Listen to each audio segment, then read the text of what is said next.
এইভাবে বানিয়ে নিন দুধ শুক্তো, খেতে হবে অসাধারণ। একেবারে ঐতিহ্যবাহী এই দুধ শুক্তোর রেসিপি খুব সহজেই কিভাবে বানাতে হবে সেটা জানতে হলে একটুও স্কিপ না করে আমার সাথে এই ভিডিওতে কিন্তু থাকতেই হবে। এর জন্য প্রথমেই বেশ খানিকটা বড়ি সাদা তেলে ভেজে নিচ্ছি।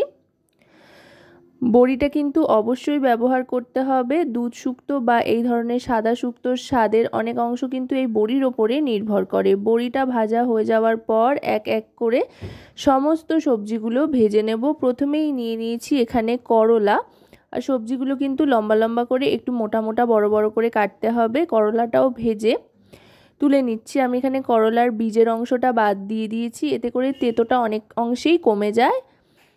যারা তেতো খেতে একেবারেই পছন্দ করেন না তাদের কথা মাথায় রেখে যেহেতু বানাচ্ছি সেই জন্য। এবার একই রকমভাবে লম্বা লম্বা করে কেটে রাখা আলুর টুকরোগুলো দিয়েও ভেজে নেব।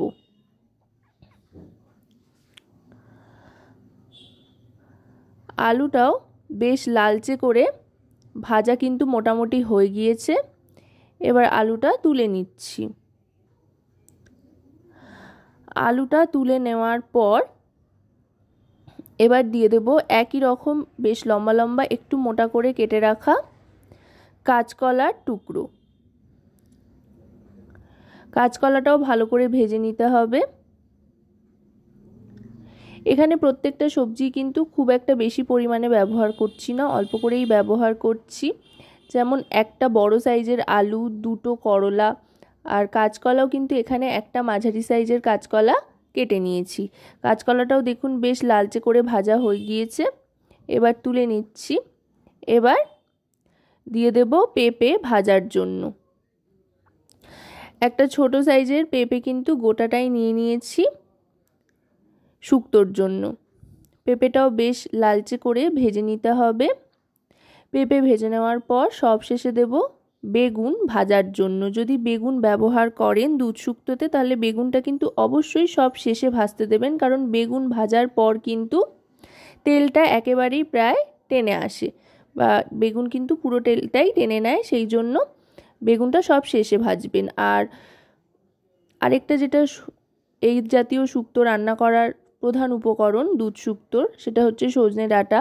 সজনে ডাঁটা কিন্তু ভাজবার কোনো প্রয়োজন নেই, সজনে ডাঁটা বাদ দিয়ে সব সবজিগুলোই কিন্তু এক এক করে ভেজে নিতে হবে, তাহলে কিন্তু রান্নার স্বাদ অনেক অংশে বেড়ে যাবে। বেগুনটাও এবার ভালো করে ভেজে নিচ্ছি, সব দিকটা যাতে সমানভাবে ভাজা হয় সেই জন্য উল্টে পাল্টে ভালো করে ভেজে নিচ্ছি। বেগুনটা ভাজা হয়ে গিয়েছে, এবার তুলে নেব। দেখুন বেগুন ভাজার পর কিন্তু তেলের পরিমাণ প্রায় একেবারেই কড়াইতে নেই বললেই চলে, তবে এই কম তেলেই কিন্তু রান্নাটা হয়ে যাবে। তার কারণ কিনা পরে যখন সবজিগুলো মেশাবো তার থেকে তেল ছাড়বে, তাই আর আমি তেলের ব্যবহার এখানে করছি না। এই তেলেই এবার ফোড়ন হিসেবে দিয়ে দেব 5 ফোড়ন। শুক্তোতে 5 ফোড়নের এই গন্ধটা কিন্তু দারুণ লাগে। 5 ফোড়নটা দিয়ে দেওয়ার পর 5 ফোড়নটা একটু ভাজা ভাজা হয়ে আসলে এবার একটা মশলা দিয়ে দেব। এই মশলার মধ্যে কিন্তু সর্ষে, পোস্ত, আদা একসাথে বেটে নেওয়া রয়েছে। এখানে দু রকমের সর্ষে, সাদা সর্ষে আর কালো সর্ষে সম পরিমাণে নিয়ে নিয়েছি 1 টেবিল চামচ করে। পোস্তও নিয়ে নিয়েছি 1 টেবিল চামচ, আর তার সাথে নিয়ে নিয়েছি আদা। এবার এটা ভালো করে ভাজা ভাজা করে নেব। এই মশলাটা 5 ফোড়ন দেওয়ার পর দিয়ে যখন কষতে থাকবেন তখন দেখবেন দারুণ সুন্দর একটা গন্ধ আসছে। এবার দিয়ে দিচ্ছি পরিমাণ মতো নুন। সবজিগুলো ভাজার সময় কিন্তু আমি নুন বা হলুদ কোনো কিছুরই ব্যবহার করিনি, আপনারা চাইলে করতেই পারেন। আমি যেহেতু এখানে একেবারেই নুন ব্যবহার করছি তাই আগে আর নুনের ব্যবহার আলাদা করে করিনি। এবার এই মশলাটা ভাজা ভাজা হয়ে আসলে ভেজে রাখা সব সবজিগুলো এক এক করে দিতে থাকবো। প্রথমেই পেঁপে, আলু আর কাঁচকলাটা দিয়ে দিলাম। দিয়ে এবার এই মশলার সাথে সবজিগুলোকে ভালো করে ভাজা ভাজা করে নেব।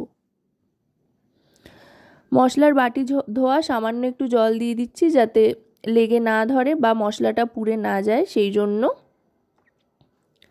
এখন কিন্তু সিজন চেঞ্জের সময় এই ধরনের রেসিপি থাকলে কিন্তু যেমন মুখের স্বাদ আসে তেমনি ভাত খেতে কিন্তু এর সাথে অসাধারণ লাগে। আরও খানিকটা জল দিয়ে দিলাম সেদ্ধর জন্য সবজিগুলো। সাধারণত দুধ শুক্তো কিন্তু খুব একটা বেশি ঝোল হয় না, বেশ একটা মাখো মাখো টেক্সচার আসে, তাতেই কিন্তু দুধ শুক্তো বা সাদা শুক্তো যাই বলুন না কেন খেতে বেশি সুস্বাদু হয়। এবার দিয়ে দিচ্ছি সজনে ডাঁটাগুলো। সজনে ডাঁটা কিন্তু ভাজিনি আগে থাকতে, এটা শুধুমাত্র সেদ্ধ হবে। এবার ঢাকনা চাপা দিয়ে দিচ্ছি, মোটামুটি 3 থেকে 4 মিনিট মতো ঢাকনা চাপা দিয়ে রাখার পর ঢাকনাটা সরিয়ে নেব। দেখুন ঝোলটা কিন্তু ভালোভাবে ফুটে উঠেছে আর দারুণ সুন্দর একটা গন্ধও ছাড়ছে। আলুটা সেদ্ধ হয়ে গিয়েছে, আলু সেদ্ধ হয়ে গিয়েছে মানে বুঝতে হবে বাকি সবজিগুলোও কিন্তু সেদ্ধ হয়ে এসছে। এবার দিয়ে দিচ্ছি করলা আর বেগুন ভাজাটা, এগুলো দিয়েও ভালো করে মিশিয়ে নেব। আমি কিন্তু এতে হলুদের ব্যবহার করছি না, আপনারা চাইলে ব্যবহার করতেই পারেন, যেহেতু দুধ শুক্তো সাদা রঙেই ভাল লাগে বেশি। আরও খানিকটা ঢাকনা চাপা দিয়ে আর একটু সেদ্ধ করে নিলাম। বেগুন আর করলাটা দেওয়ার পর 2 মিনিট মতো ঢাকনা চাপা দিয়ে রান্না করে নেওয়ার পর আবার ঢাকনাটা সরিয়ে নিয়ে ভালো করে সবটা মিশিয়ে নিয়ে গ্যাসের ফ্লেমটা লোতে করে দিয়ে এবার দিয়ে দিচ্ছি দুধ। এখানে 1 বাটি পরিমাণে দুধ, যেটা ফুটিয়ে ঠান্ডা করে রেখেছিলাম, সেটাই এখানে দিয়ে দিলাম। এবার দুধ দেওয়ার পর আরেকটু জল দিয়ে দিলাম, খুবই অল্প পরিমাণে, দিয়ে এবার ভালো করে মিশিয়ে নেব। আর এবার গ্যাসের ফ্লেমটা কিন্তু মিডিয়াম টু হাইতে করে দেবো, যাতে গ্রেভিটা ভালো করে ফুটে ওঠে। আর এবার দিয়ে দিচ্ছি আগে থাকতে ভেজে রাখা বড়িটা। সাধারণত গোটা গোটা বড়ি ভালো লাগে এই রেসিপিতে, তাই গোটা গোটা বড়ি দিচ্ছি। বড়িগুলো আর ভাঙিনি, আপনারা চাইলে ভেঙেও দিতে পারেন।